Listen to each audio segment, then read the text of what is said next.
지난달 북한이 개성공단에 있는 우리 공장 설비들을 무단으로 가동해서 학생들 교복을 생산하고 있다, 이런 말이 나왔는데요. 한때는 남북 화합의 상징이었던 이 개성공단에서 우리 기업들이 철수한 지도 벌써 6년이 넘었습니다. 네, 개성에 있던 남북 공동 연락사무소마저 2년 전 북한이 폭파시켰고요. 이러다 보니 남북을 이어주던 끈 개성이 우리에게 점차 잊혀져 가지 않나 싶은데요. 마침 개성과 관련된 특별한 전시회가 열렸다고 합니다. 이하영 리포터가 여기 다녀오셨다고요? 네, 맞습니다. 개성의 생활상을 알아볼 수 있는 다양한 전시품들을 만나봤는데요. 제가 마치 개성에 직접 다녀오기라도 한 것처럼 생생하게 느껴볼 수 있는 그런 전시회였습니다. 뭐가 가장 인상적이었습니까? 개성에서 즐겨 먹는 음식들이 정말 맛있어 보여서 기억에 남고요. 또 전시회장에서 만난 분들의 이야기가 제 마음에 와닿았는데요. 개성에 얽힌 저마다의 추억을 한 보따리씩 풀어놓으셨습니다. 그럼 함께 전시회장으로 가보실까요?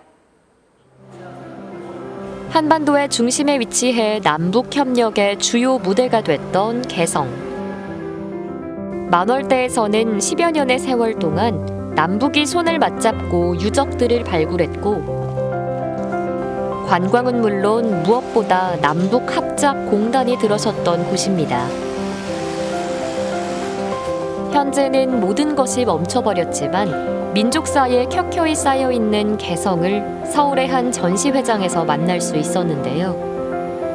서울과 직선거리로 58km, 차로 1시간 남짓이면 갈 수 있는 개성은 고려 왕조 400년 동안 수도였던 만큼 왕릉은 물론 박연폭포 등 가볼 만한 곳들이 무척이나 많습니다. 개성역에서 내려서 고려의 이 왕릉들을 보고 넘어가서 그 박연폭포를 보고 다시 돌아오는 이 코스가 또 개성에서 하나의 근교로서 사람들의 발걸음이 끊이지 않았던 곳이 개성이다, 이렇게 얘기를 할 수 있을 것 같습니다. 전시회에선 무엇보다 개성의 문화나 생활상을 들여다볼 수 있는 다양한 전시품들을 만날 수 있었는데요. 6.25 전쟁 이전엔 남한 땅이었다가 이후 북한 땅이 되는 바람에 고향을 잃게 된 개성 시민들과 개성공단에 입주했다 철수한 기업인들이 함께 기획했다고 합니다.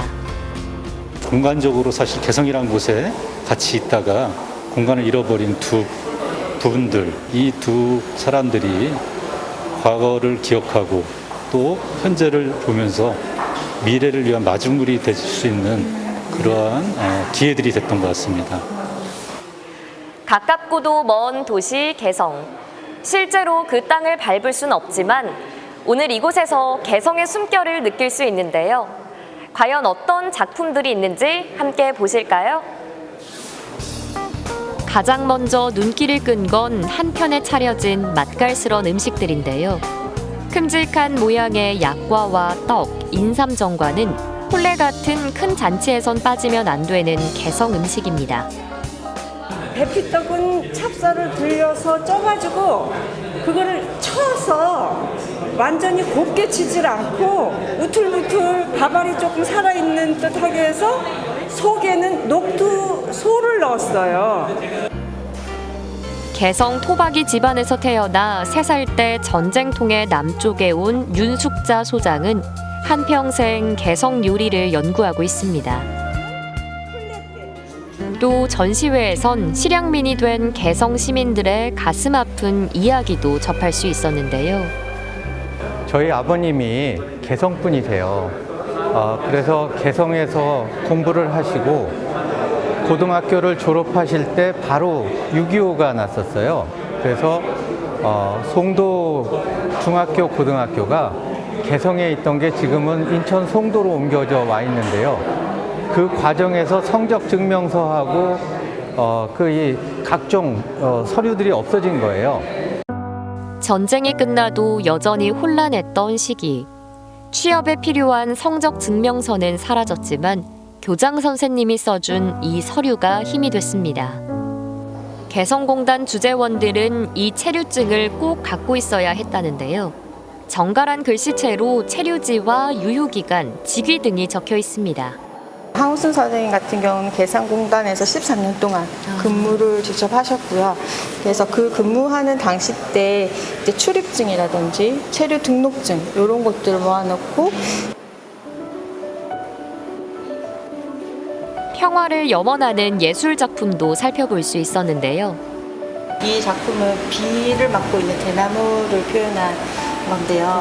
이제 비가 그치고 나면 해가 뜨면서 그 물기를 먹으면 대나무가 더 강해지고 튼튼해지기 때문에 지금의 현실은 우울하지만 향후에는 더 희망적일 거라는 메시지를 담은 작품입니다. 네. 경색된 남북 관계도 대나무 새순 돋아나듯 희망적인 날이 올 수 있을까요? 개성에는 남북 화합의 상징이었던 개성공단이 있습니다. 하지만 2016년 남북 관계가 얼어붙자 가동이 전면 중단됐는데요. 이곳에서 일하던 기업인들도 오늘 반가운 마음으로 전시회장을 찾았습니다.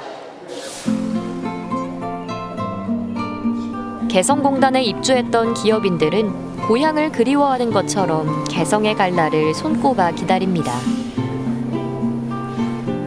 한때 개성공단은 우리 기업 120여 곳이 입주해 5만 명 가까이 되는 북한 주민들을 고용했는데요. 남성복 제조회사를 운영하는 전기경 대표는 2007년 8월 개성공단에 처음 입주했습니다. 남한 근로자 수는 한 4분? 나머지는 한 우리가 250명 정도인데 전부 북한 근로자들이고요. 공장이 멈춘 지 6년이 흘렀지만 그때 만난 주민들을 잊을 수 없는데요. 나이도 벌써 먹었을 것 같아요. 그때보다는 다시 만나면 이제 뭐 아가씨도 아줌마가 됐을 거고 또 아저씨도 좀 늙었을 것 같고 그래도 너무 감격스러울 것 같습니다. 통일되는 그런 기분일 것 같아요. 누군가와 가까워졌다. 먹을 걸 나눌 수 있다는 얘긴데요. 그 가운데 최고의 간식은 뭐였을까요? 북측 사람들한테도 초코파이와 커피 믹스 이 두 가지는 상당히 좋은 그런 간식거리였습니다. 이야기 보따리들은 많지만 지금은 그저 이렇게 사진으로만 바라볼 수밖에 없게 된 곳. 전시를 둘러보며 소소하지만 행복했던 그때의 일상을 떠올려 보는데요. 네, 이렇게 정말 사실적인 사진이잖아요. 네, 그렇죠. 이걸 다시 보니까 기분이 어떠세요? 뭐 기분이 너무나 좋고 빨리 가고 싶었냐 이런 생각밖에 안 들죠. 너무나도 개성공단이 그립습니다, 지금. 과거와 현재를 생각하면 아쉬움이 가득한, 아직 더 써내려 가야 할 게 많은 우리의 이야기. 너무 멀지 않게 저 개성 땅을 무대로 남북 교류의 물꼬가 다시 트이길 간절히 바라봅니다.